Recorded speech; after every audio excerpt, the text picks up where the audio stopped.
जैसा कि आप जानते हैं कि स्टॉक मार्केट 1000 पॉइंट से गिरकर अब तक के सबसे निचले स्तर पर जा चुका है, जिससे कि काफी कंपनियां दिवालिया घोषित की जा चुकी है और हजारों लोगों के करोड़ों रुपए डूब चुके हैं। इस उतराव का सबसे ज्यादा असर आईटी कंपनी और कंस्ट्रक्शन कंपनी पर हो रहा है और ये अनुमान लगाया जा रहा है कि इन्वेस्टरों को 2000 करोड़, जिससे कि ये लीजिए सैंडविच। सब आज केवल सैंडविच ही मंगाया आपने? रोजाना तो कई प्रकार की चीजें मंगाते थे, आज भूख नहीं लग रही आपको? ऐसी कोई बात नहीं। क्या हुआ, बड़े परेशान लग रहे हो? चलो तुम छुट्टी लो और घर जाओ। सुना नहीं तुमने? घर जाओ। कुछ दिनों तक और चलेगा।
मरने वाले का नाम कल्पेश कापरा है।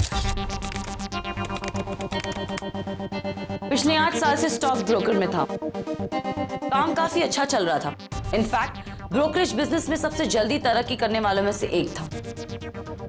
परिवार में कोई नहीं है, अकेला ही रहता है और कुछ दिन पहले उसकी किट्टू मल्होत्रा के साथ सगाई हुई है। वो आती ही होगी। उसे मरने से पहले आखिरी बार किसने देखा? चिंटू ऑफिस में काम करता है। तुमने आखिरी बार कब देखा था उन्हें? साहब, जब मैं कल रात को साहब को सैंडविच देने गया था ना, तभी आखिरी बार देखा था। तो उसके बाद मैं लगभग 11 बजे वापस चला गया था। रात भर ऑफिस में कोई नहीं रुकता? सर जी, मैं रुकता हूँ, लेकिन साहब ने कल मुझे जल्दी जाने के लिए बोल दिया था तो मैं निकल गया। तुमने कुछ देखा या सुना, या फिर उनका किसी भी तरह का कोई झगड़ा या कुछ और? ऑफिस में तो कोई नहीं था, लेकिन हाँ, साहब थोड़े परेशान थे और पहली बार इस तरीके से वो मेरे पर चिल्ला भी रहे थे। तो इसका मतलब उन्हें कोई चीज परेशान करी थी। सर, मरने से पहले आखिरी चैनल ये चल रहा था सर, बिजनेस चैनल है। मार्केट का 300 पॉइंट गिरी है श्री। अगर एक स्टॉक ब्रोकर ये नहीं देखेगा तो क्या कोई नाच गाने का शो देखेगा? इस खड़ूस को स्टॉक मार्केट के बारे में ज्यादा पता चल गया अभी तो। भैया, किसी ने गलत क्या बोला? खड़ूस तो है।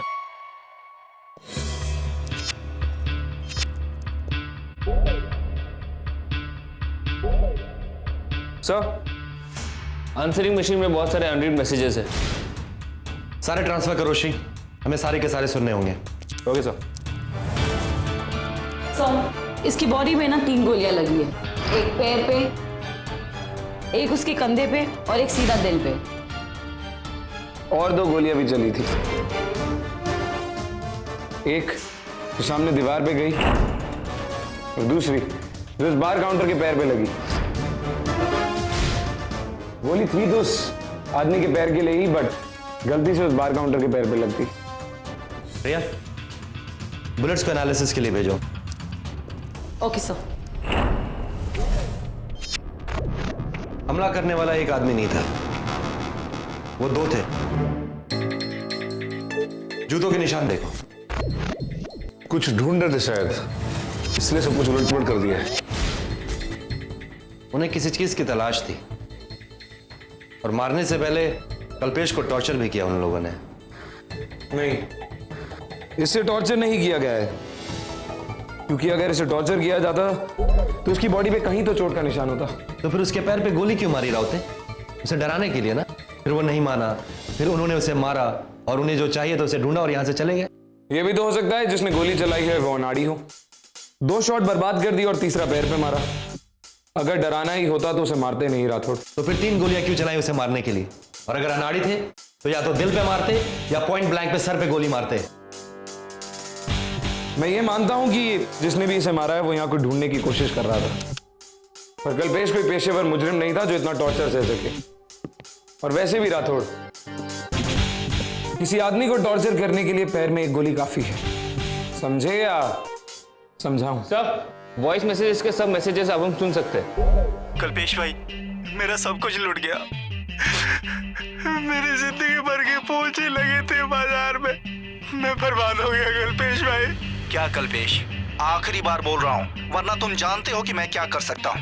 मैं तुम्हारी कॉल का इंतजार करूंगा। 10 मिनट में अगर तुमने फोन नहीं किया तो मैं फोन करते हुए सुना था, मैसेज भी कर दी।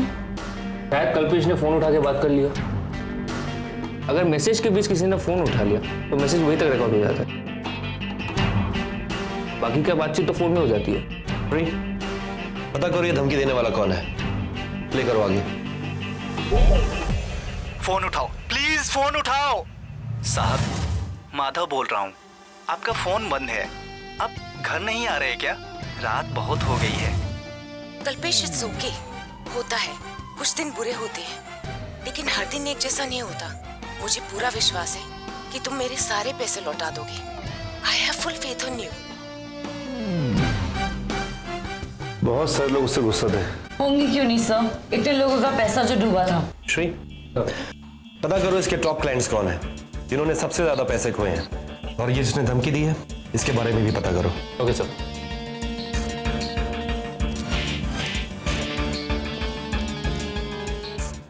सर, उसकी मंगेतर किट्टू मुद्रा आ गई है। आपकी कल्पेश के साथ सगाई हुई थी, आपने हमें बताया क्यों नहीं? हाँ, और 2 महीने बाद हमारी शादी होने वाली थी। मुझे तो यकीन ही नहीं हो रहा कि ये सब कैसे हो गया।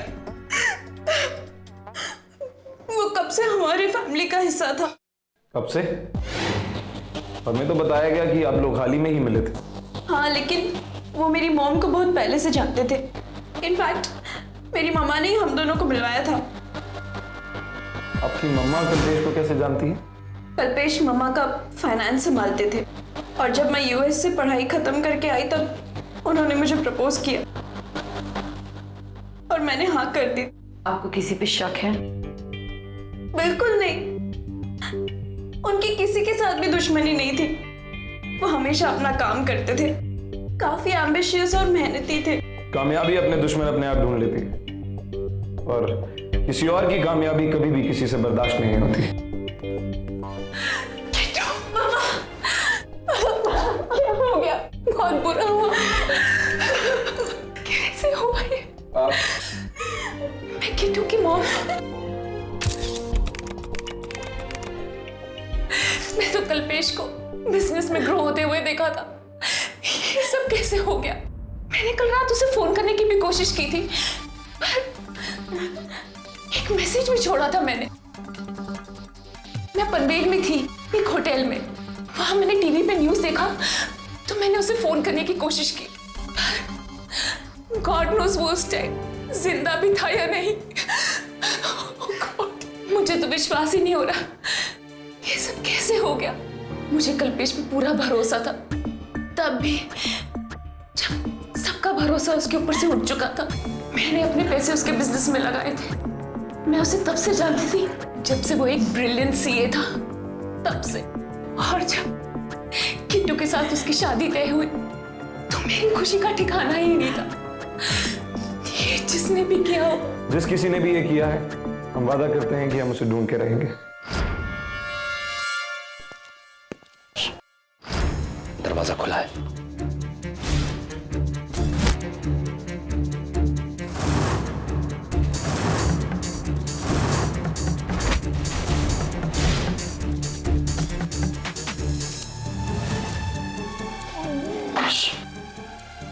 अंदर कोई है। छोटू खोलो इनको।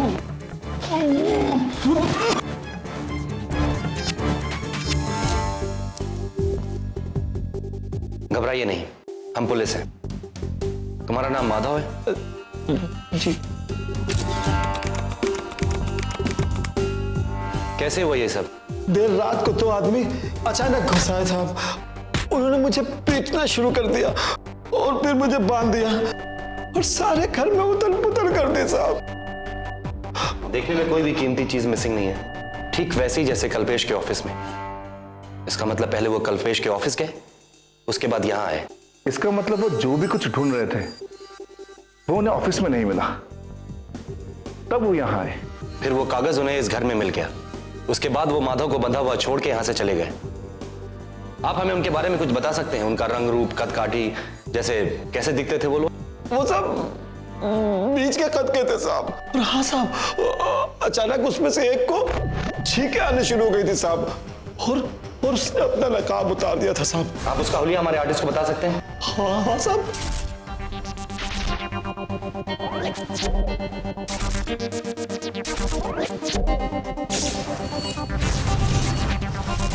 अभी तक के फैक्ट्स।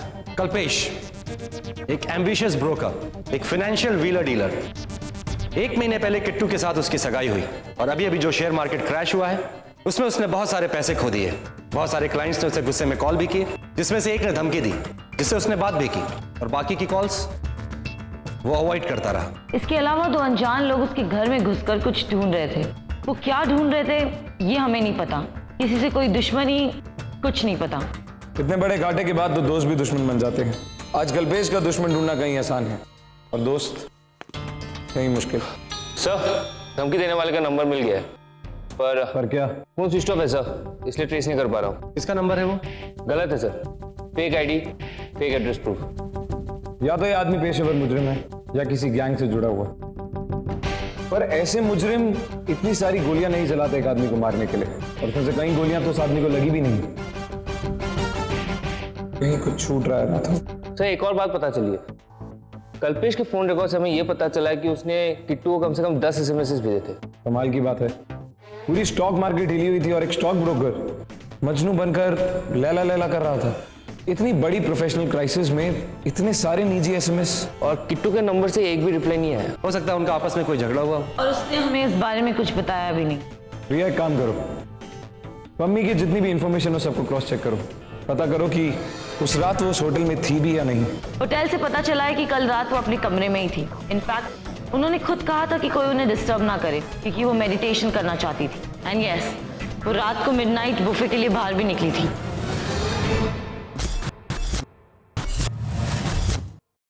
किट्टू, आपके और कल्पेश के बीच कोई प्रॉब्लम चल रही थी क्या? नहीं, ऐसा तो कुछ भी नहीं था। तो फिर आपने सारा दिन उसके मैसेजेस का रिप्लाई क्यों नहीं किया? कल एक्चुअली मैं बहुत बिजी थी, ऑफिस में बहुत काम था और कई सारी मीटिंग्स भी थी। इतनी भी क्या बिजी थी कि आप उसका मैसेज तक रीड नहीं कर पाई? एक्चुअली कल मैं अपना फ़ोन घर पे ही भूल गई थी और काम के चक्कर में मुझे याद भी नहीं रहा। पर जब मैंने फ़ोन चेक किया तो मैंने उसे कॉल बैक किया था पर उसका फ़ोन स्विच ऑफ था। आप काम क्या करती हो? मैं एक एड एजेंसी में डिज़ाइनर हूँ। कई बार हमारे शेड्यूल्स बहुत क्रेजी हो जाते हैं। ओके सर, माधव ने आर्टिस्ट के साथ मिलकर स्केच बना लिया है। मुन्ना यादव सर नंबरी गुंडा है। इस पर बहुत सारे केसेस हैं, जैसे कत्ल और किडनैपिंग के। और हमें कहाँ मिलेगा ये? डोंगरी नाका, जेल से छूटे चुने हुए गुंडों का अड्डा है ये। तो हम लैंड माइन पे कदम रखने वाले हैं जो कभी भी फूट सकता है। राइट, हमें बाहर निकलने के सारे रास्ते कवर करने होंगे और बहुत होशियारी से मुन्ना को ढूंढना पड़ेगा। अगर कोई भी गलती हुई तो वहां बहुत बड़ा बखेड़ा खड़ा हो सकता है। जाहिर सी बात है, अगर वो मुन्ना का इलाका है तो वहां उसके खबरी भी जरूर होंगे। अगर हम सब एक साथ जाएंगे तो वो मुन्ना चौकन्ना हो सकता है और वहां से भागने की कोशिश भी कर सकता है। अगर तुम इतने कॉन्फिडेंट हो तो तुम और छोटू वहां जाओ, लेकिन याद रखो अपने गुस्से पे काबू रखना।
यहाँ पे अच्छा चाल के जाते कोई जीतेगा नहीं।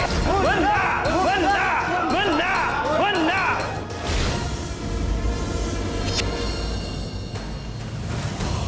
सर मैं तो खेल रहा था। देखिए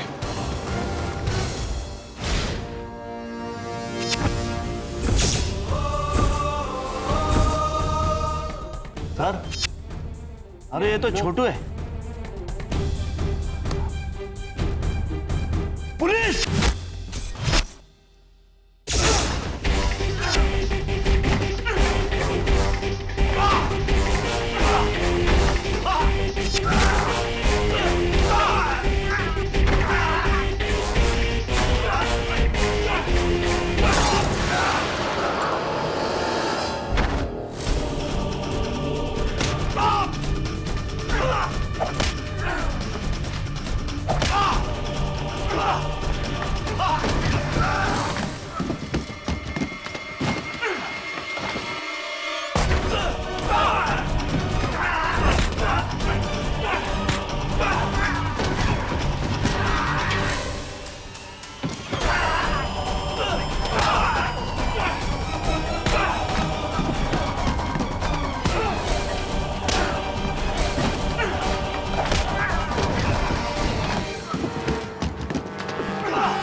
मेन सस्पेक्ट था हमारा ये, वो भी हाथ से निकल गया।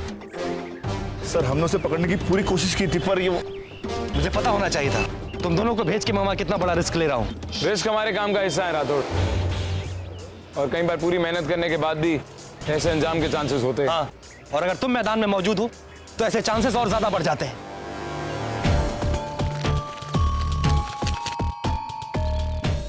सर, मुन्ना की जेब से एक मोबाइल मिला है। उसे कोई लीड मिली? यस सर, मैसेजेस एक्सचेंज हुए जहाँ पे मुन्ना को कल्पेश का ऑफिस का एड्रेस भेजा गया है। इसका मतलब मुन्ना को इस काम के लिए हायर किया गया था। एसएमएस किस नंबर से आया है? सर वही धमकी वाली कॉल से सर। इसका मतलब हमारा शक सही था। एक और मैसेज है सर, किसी वरुण कटियाल का भी नंबर भेजा गया। वरुण कटियाल ये तो हाईकोर्ट का बहुत बड़ा लॉयर है, उसका एक रिकॉर्ड है, चाहे कितना भी बड़ा क्रिमिनल हो यूं चुटकियों में बाहर निकलवा देता है। और मुन्ना के पास उसका नंबर था, ये कोई हैरानी की बात नहीं है। पर सर कटियाल का नंबर मुन्ना को उसी नंबर से भेजा गया, वो धमकी वाले नंबर से। तो फिर हमें कटियाल को पकड़ना होगा। नामुमकिन, बहुत बड़ा लॉयर है वो, अपने सारे रिकॉर्ड्स क्लीन करता है, हम उसे टच भी नहीं कर सकते। तो हम भी अपने रिकॉर्ड साफ रखते हैं और उसको उसी के जाल में फंसाते हैं।